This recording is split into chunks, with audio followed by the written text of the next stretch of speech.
السلام علیکم، welcome back to our YouTube channel. This is the second episode of our سیرہ series.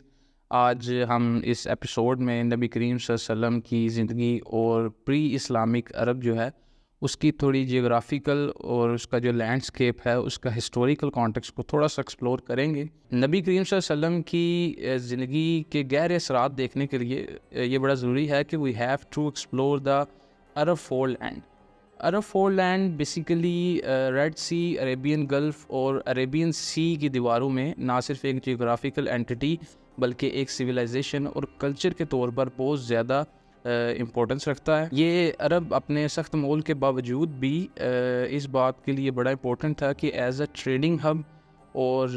جو ہے اس کے ریلیجیس اور کلچرل اسپیکٹ جو تھے وہ بہت زیادہ امپورٹنس رکھتے ہیں عرب کے جو فور لینڈ اور اس کے جو ہے جغرافیکل اینٹی کے طور پر. عرب کے ٹرائبز جو تھے وہ ڈفرینٹ کیٹیگریز میں جو ہے وہ بٹے ہوئے تھے،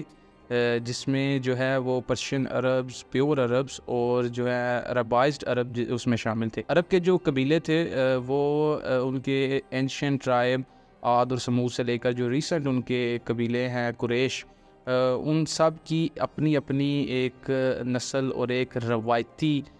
جو ہیں کہہ لیں اس میں نامز جو ہیں وہ اپنے اپنے لحاظ سے جانے جاتے ہیں. یہ بات ہم سب کو معلوم ہے کہ نبی کریم صلی اللہ علیہ وسلم کی جو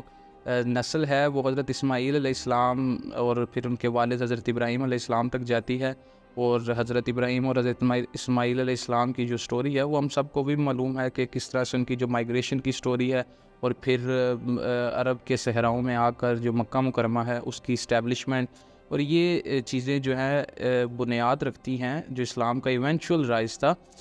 اس کے طور پر. اس کے علاوہ عرب کی جو رولرشپ تھی، چاہے وہ حکومتی کراؤن کنگ سے لے کر جو ان کے ٹرائبل قبیلوں کے سرداران ہوتے تھے، ان سب کی اپنی اپنی ایک مختلف تھی، اور اسی مختلف روایات کی وجہ سے ہی پھر ہم دیکھتے ہیں کہ عرب کی جو عرب میں جو دشمنیاں اور جو خون خرابے تھے وہ بھی زیادہ پھر پیک پر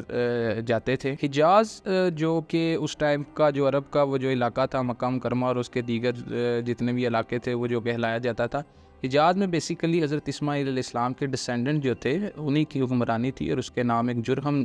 جو قبائل تھے انہی کی وہ ایک رولرشپ چلتی تھی. اس کے علاوہ وقت کے ساتھ ساتھ جیسے ایک عدنانی نام کے قبائل جو تھے پھر انہوں نے اہمیت حاصل کی، اور قصاب بن کلب نامی شخص ایک تھا، اس کی پھر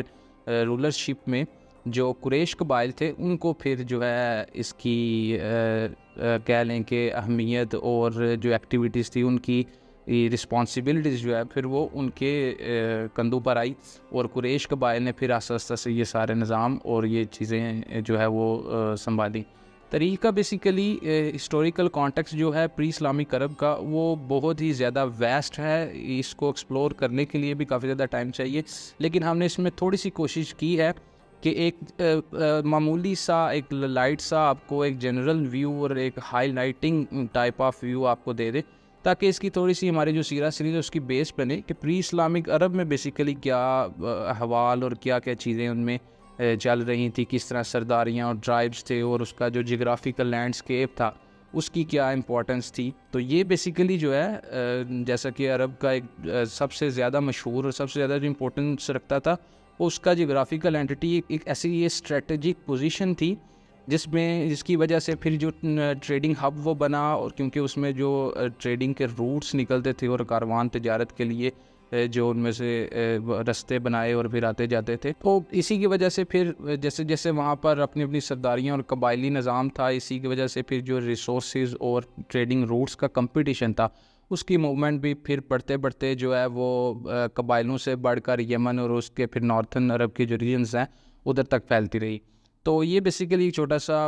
اس ایپیسوڈ میں ہم نے اوور ریویو دیا ہے. امید ہے آپ سب لوگوں کو یہ چیز انفارمیٹیو لگی ہوگی، اور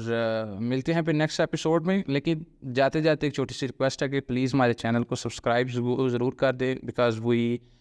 نیڈ یور سپورٹ. تو ملتے ہیں نیکسٹ ایپیسوڈ میں. Thanks for watching.